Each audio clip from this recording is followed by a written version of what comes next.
बरं का, दृष्टांत सिद्धांत आणि पुरावा हे तीन समळून आले चांगलं तिथे प्रमाण जर सुटलं तर कीर्तन. आता मिळत ज्ञानी असा मी म्हणत नाही. प्रौलागाने बुद्धी बदलती, माणूस चुकतो आणि जो चुकतो तोच माणूस असतो. हे तितकंच असं म्हणत नाही आपलं चुकलं आता माणसाला अपमान सहन होत नाही.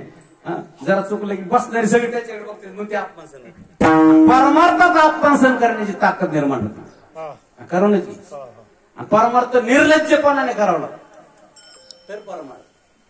जरा काय झालं, जरा हाणून मारला मी सोडून देतो असं नाही जमत. तुकोबरायला दांडक्याने मारला तरी तुकोबरायने त्याला मोहरी घेऊन मुंबईला जगत गुरु तुकोबराय अनेक अनुमानाप्रमाणे तुकोबराय देतात. मग आशेत जन्म गेला पण सुखाची प्राप्ती झाली नाही. म्हणून महाराजांनी सांगितलं सर्व सुखाची आशा जन्म गेला.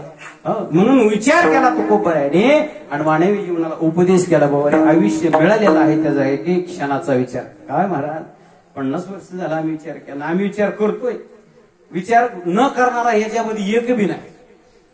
पण नको ते विचार करण्याचं काम महाराजांनी या जगाला जागजी केलंय का? आता माझा एक प्रश्न आहे तुम्हाला, झोपेतल्याला जाग केलंय का जागा असणाराला जाग केले? ही मोठा प्रश्न आहे बघा.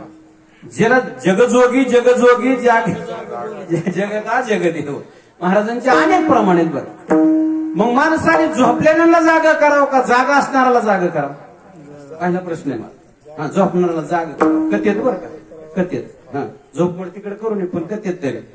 पण तुकोबरायने त्या झोपेवाल्याला तर विचारच केला नाही, पण जी जागा असून झोपेत त्यांना जागा कळलं का? याचा एक दृष्टांत असा आहे, लोक जागेत पण झोपेत आहेत. जर विचार केला का नाही, आता लोक कीर्तन ऐकतात पण ऐकत नाही.